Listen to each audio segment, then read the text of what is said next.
na Roho Mtakatifu. Amen. Uketi chini tafadhali.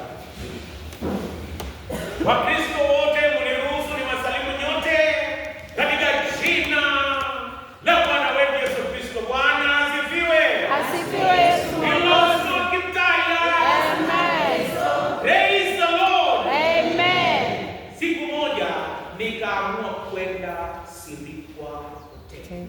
Yaani watu wakuwa naamini padri anaweza enda Sirikwa Hotel, lakini mimi nikaamua, nikasema lazima niende Sirikwa Hotel.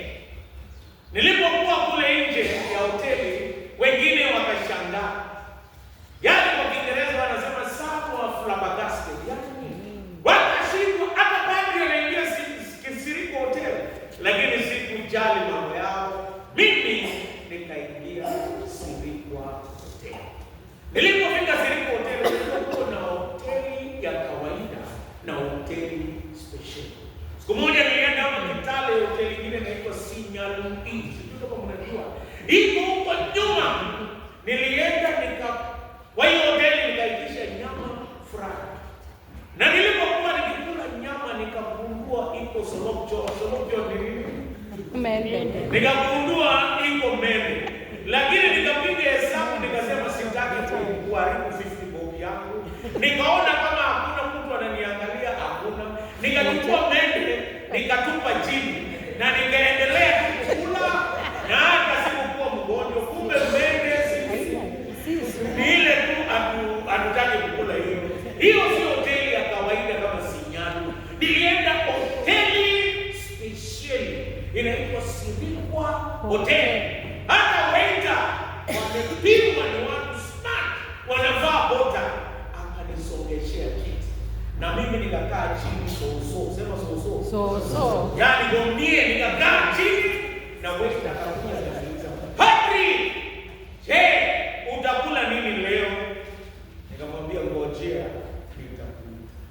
Akakuja mara ya pili akaniuliza, "Padri, leo utakula nini?" Nikamwambia ngojea. Mara ya tatu alipokuja nikaamua kutoka kwa kiti. Nikaenda mbele ya hoteli na nikachukua toothpick. Nikaingiza kwa mdomo. Na nilipotoka nje watu wakasema nimekula wapi? Nyama Sirikwa. Na ukweli nilikuwa nimekula nini? Chai. Sema miss. Nilikuwa nimekula mbuti, yaani hakuna kitu nilikuwa nimekula. Nataka niwaambie Sirikwa Hotel ni kama yaani kabisa la St. Mansto. Wacha niwaambie nilikuwa na tamani kuingia. Watu ile dawa ya zamani ilikuwa inaitwaje? Walikuwa wanapaka kala ingine hapa tofauti, ilikuwa sijui red ama ilikuwa gani. Kabla hii huko walikuwa wanapaka kala pink. Page, hata mimi padri wa mashambani sielewi inaitwa page. Page you color. Hata mimi nikatamani kuingia hii kanisa siku moja niombe. Hata nione inakaaje. It's very beautiful outside. Na hata nilipoingia ndani nikasema kumbe it's more beautiful inside. Hata vigeti ni special. Msalaba ni smart. Hapa ni kama Sirikwa Hotel. Watu wanaketi chini, neno inahubiriwa, na kuna wale wanaondoka tu na toothpick peke yake, anaondoka na karatasi ya matangazo na anabakia ilivyokuwa mwanzo, ilivyo sasa, hata milele. Amen. Mtu mwenye amebarikiwa ni yule mwenye anaondoka na leo ni siku ya shukrani. Pia ni siku ya Injili. Kichwa cha mahubiri yako ambayo inatoka kwa somo la kwanza. Somo la kwanza inatoka kitabu cha Kutoka. Kutoka ni kitabu cha pili kwa Biblia. Kutoka kwa Kigala kinaitwaje? Umungu. Ni Kutoka. Hii kitabu kiliandikwa na Musa. Musa aliandika between 1487 to 1447. Aliandika between 1447 to 1407. Yaani wakati alikuwa akipeleka wana wa Israeli, akaandika hii kitabu. Ukumbushe hawa penye walitoka. Na hii kitabu masomo ambayo tulisomea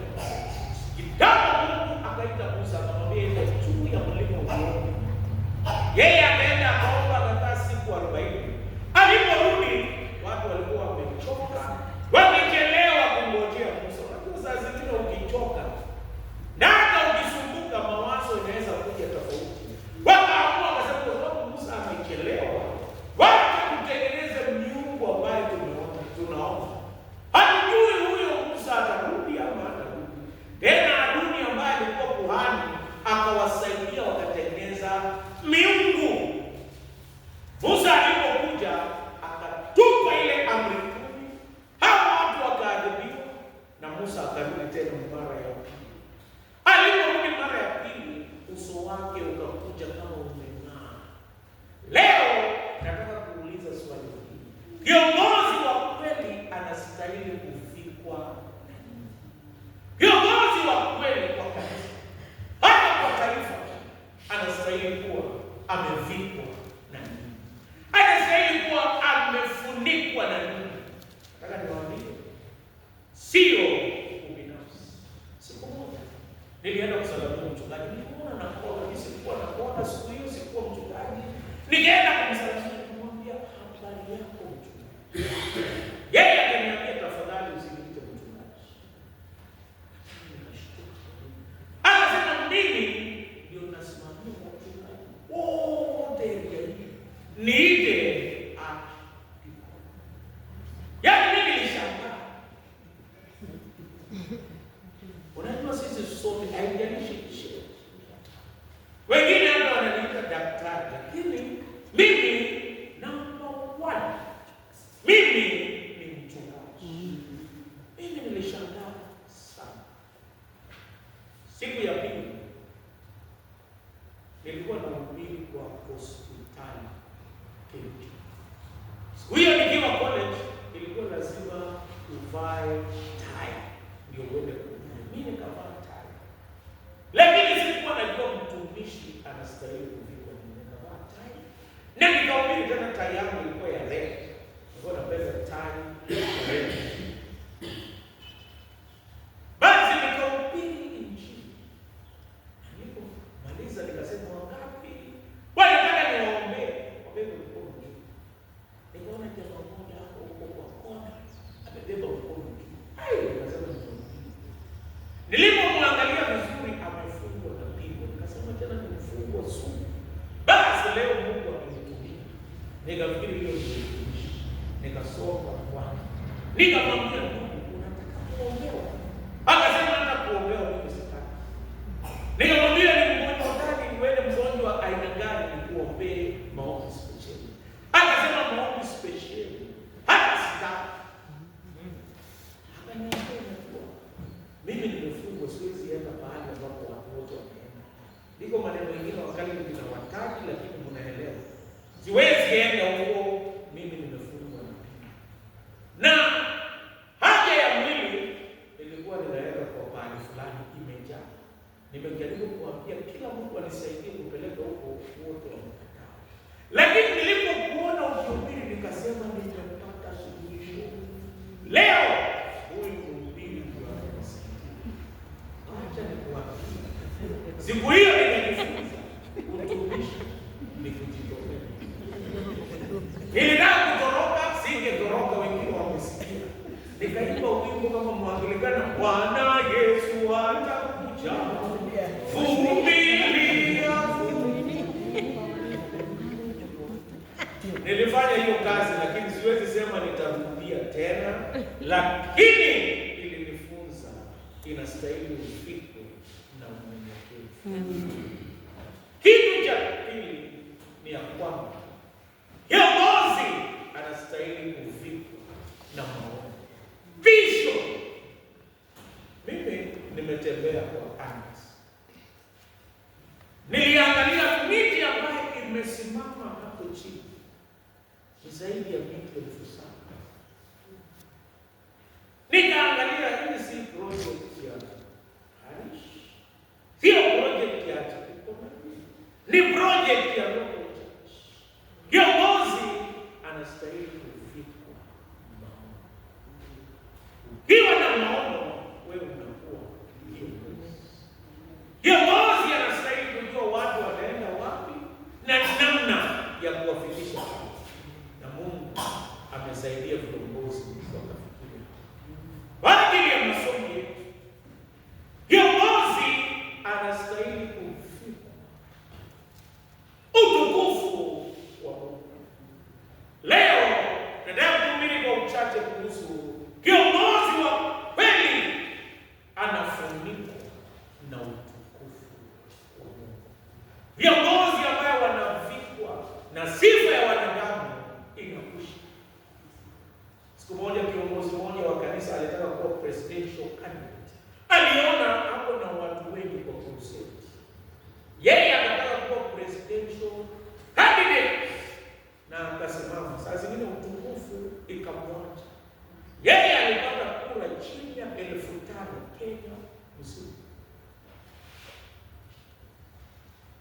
Musa alipofikwa na utukufu wa Mungu akawa kiongozi.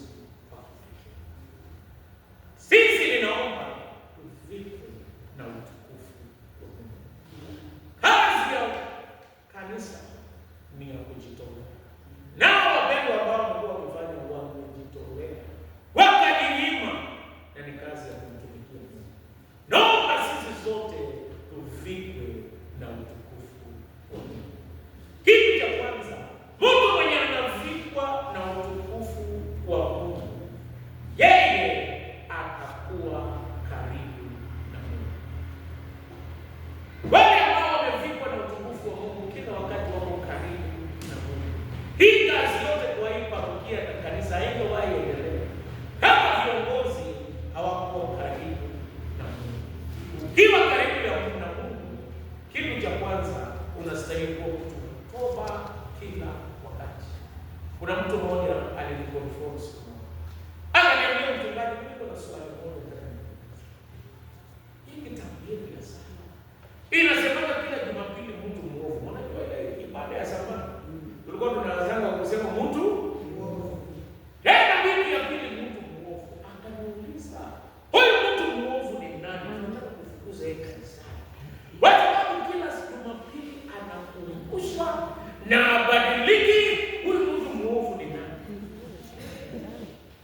Nikamwambia, ndugu mtumishi wa Mungu, mtu mwovu ni mimi na wewe. Kila siku tunakumbushwa.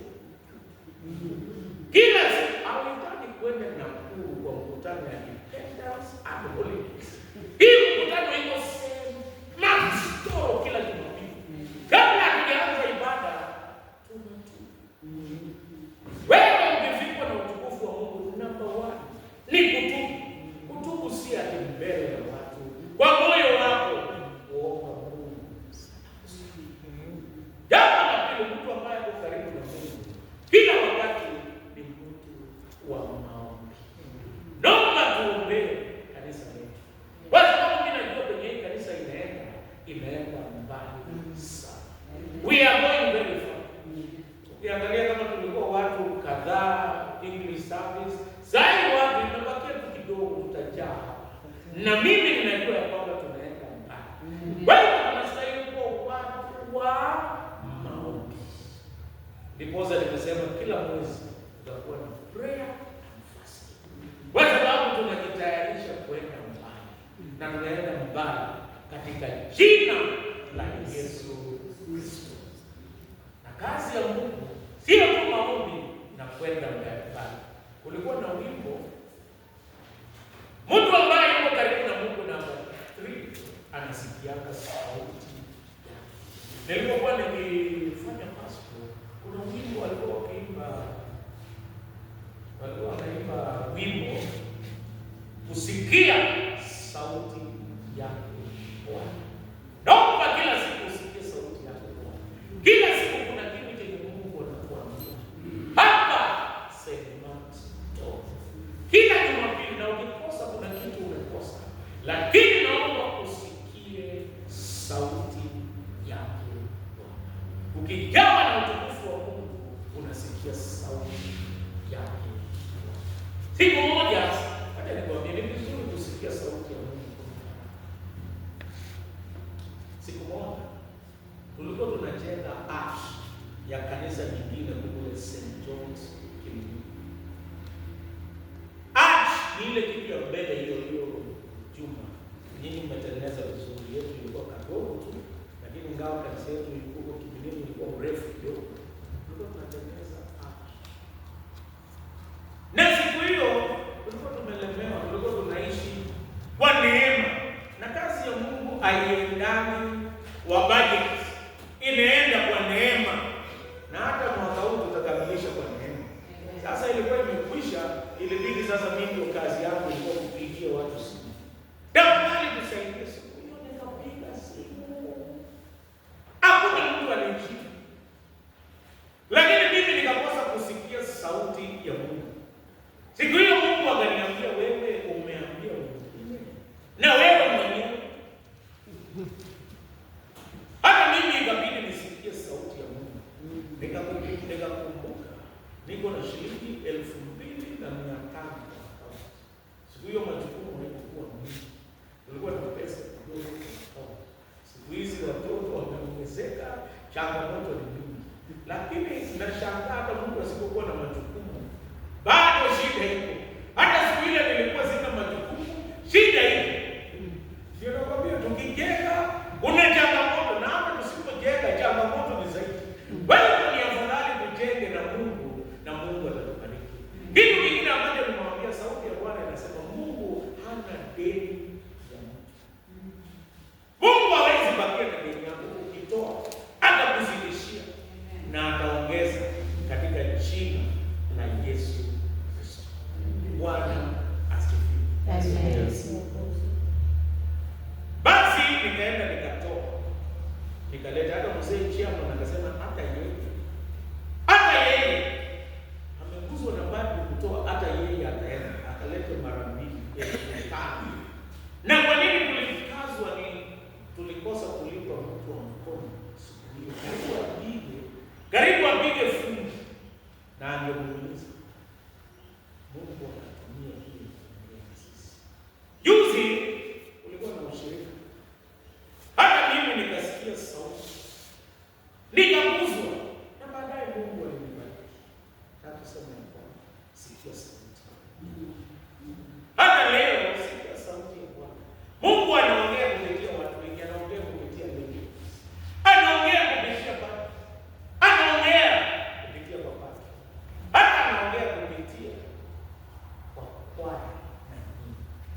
Wewe utukufu wa Mungu inakujia watu ambao wako karibu na Mungu. Leo naomba tuwe karibu na Mungu. Kitu cha pili, utukufu wa Mungu ulisumbua watu wengi. Haruni akasumbuka na vile Musa uso wako ulikuwa. Hata akamwambia hapana, hii sasa. Yeye akasumbua. Hata kwa kijiji, wakati utukufu wa Mungu unakujia, watu wengine watashangaa. Watu wengine wataanza kuwa na maneno. Haruni aliogopa. Kwa nini aliogopa? Ni kwa sababu alikuwa na mambo yake ya giza. Haruni ndio alitengeneza hiyo, inaitwa hiyo miungu ya sanamu. Utukufu wa Mungu ikamsumbua. Hebu sema ya kwamba wakati utukufu wa Mungu unashuka, hizi kusumbua, ni vizuri kujiangalia, kujichunguza na kutubu. Ni vizuri kujiangalia. Inasumbua kama mambo yako yako sawa. Ninaomba Mungu atusaidie tutubu, utengeneze na kubadilika. Kuna wengine walikuwa na kipawa ya kuimba, siku hizi hawaimbi. Bado Mungu anakuongelesha na kuambia imba. Kuna wengine walikuwa na kipawa ya kuhubiri kwa ushirika, miaka kadhaa umeacha, Mungu bado anaongea na wewe. Utukufu ya Mungu ikishuka inasumbua wengine, lakini inakubariki ukiwa umetengeneza. Utukufu ya Mungu itashuka kwa kanisa hili, na ikishuka kwa kanisa hili, Mungu akusaidie kutengeneza mambo yako ili upokee baraka. Bwana asifiwe. Sisi tusijifiche, wende mbele tupokee utukufu. Leo kipo limechezwa hapa, nikaona kuna utofauti. Hata kwa ile ibada inachezwa ustaili nyingine, ile ibada nyingine, grupu nyingine inaitwa Gen Z. Ingawa pia kuna wazee, lakini hata hapa imechezwa kwa tune yetu. Na mimi naona kuna baraka. Na Mungu anabariki kila mtu tofauti. Wacha utukufu wa Mungu ushuke kwa kanisa letu. Bwana asifiwe. Utukufu wa Mungu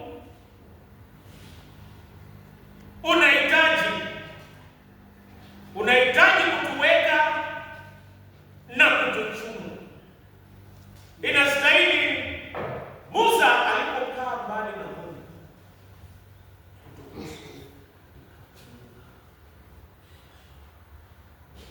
lakini aliporudi ndani na kuomba, utukufu ikaongezeka.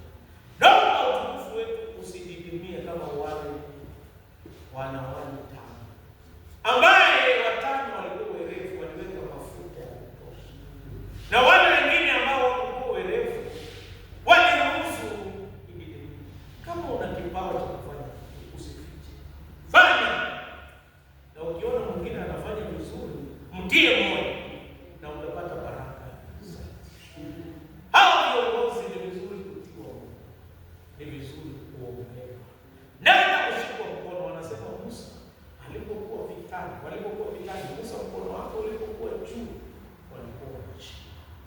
lakini alipochoka na kuteremsha chini wakalemewa, ikabidi wainue mikono na mwingine.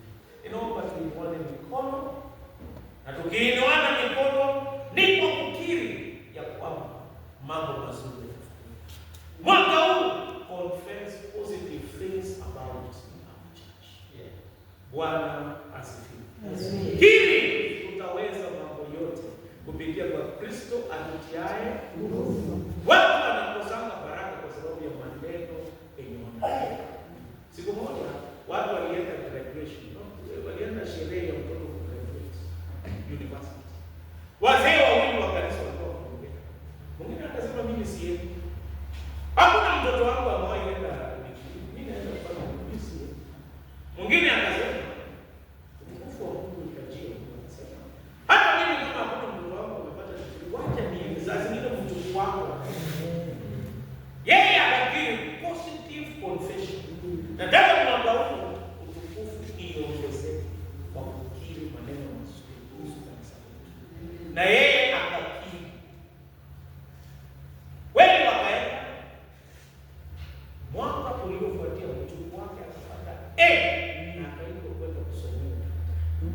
Na yeye akashuhudia watu walipotoka graduation ya kwamba mimi utukufu wa Mungu ulikuja kwa boma yangu ambayo ilikuwa chini kwa sababu mimi ndio tunakiri maneno mazuri kwa nafasi yote. Kwa project ya hata kwa idadi ya Wakristo kanisani confess positive things. Hata kwa mimi najua mwaka huu watarekodi wimbo yao, si ya wengine. Yao. Hapa kuna na vipawa ya kutunga, hapa kuna kipawa ya kuimba. Na hapa mwaka huu wa YouTube channel nataka nisikie wimbo moja ya ACK St. Mark's Story. Ninasikianga ingine lakini mtu anataka kusikia. Na inawezekana mkijitia moyo. Wakati mwingine kabla Mungu hajakiri anaweza fanya, hawezi fanya. Na wakati mwingine unaweza sumbuka na uvunjwe moyo. Lakini mwaka huu we want to confess positive things about why in Jesus name. Amen. Jambo la pili ni kujitoa. Mungu anabariki watu ambao wanajitoa. Sijawahi ona mtu mchoyo mwenye anafurahi. Unajua mtu mchoyo ukitembea kama ni mama anajua hesabu yake ya sukari imepunguka. Majani imeisha. Na unajua kuna watu wengine hawashtuki hapo kwa kuingia uso wamekaa. Akiingia mpaka ukani kuje kwanza. Hata usiuke para kwake mara 6 yeye amekaa wanaongea nyingi. Akimaliza kula anaenda. Unajua sijui kama umewahi kujifunza ya kwamba kama wewe ni Mkristo ukifeli mtihani Mungu atahakikisha unabakia kwenye darasa mpaka upite. Kama wewe ni mchoyo atahakikisha analetanga wageni samuli. Baada shule utasema hapana sasa nimefunguka. Waje watu watokee. Ninaomba Mungu mwaka huu atubariki kwa kukiri, kwa kujitoa na pia kwa kutenda kwa matendo. Mungu wa amani atubariki. Na mimi nawaambia safari yetu mwaka huu ni kwa utukufu wa Mungu. Amen. Kanisa yetu haitabakia vile hivi. Amen. This is an urban church. Sisi tunaenda mbali. Umetoka mbali, umefanya mengi, lakini Mungu anasema kuna nafasi ya kufanya zaidi. Wangapi wanakiri ya kwamba kwa maisha yao, kwa mashamba yao mwaka huu will do something different? Wangapi wanakiri? Wako wengine nilikuwa naombea mashamba. Na hata kuyabariki na wiki jana there is something afresh that will happen in Jesus name. Amen. Na mimi najua inawezekana. Hata kwa watoto wako something new will happen in Jesus name. Hata kwa viongozi wetu kitu kipya kitafanyika. Mungu wa amani awabariki kwa jina la Mungu Baba, Mwana na Roho Mtakatifu. Amen. Nataka tuombe. Kama kuna kitu unataka kukiri, Mungu akutendee. Simama mahali hapo. Simama.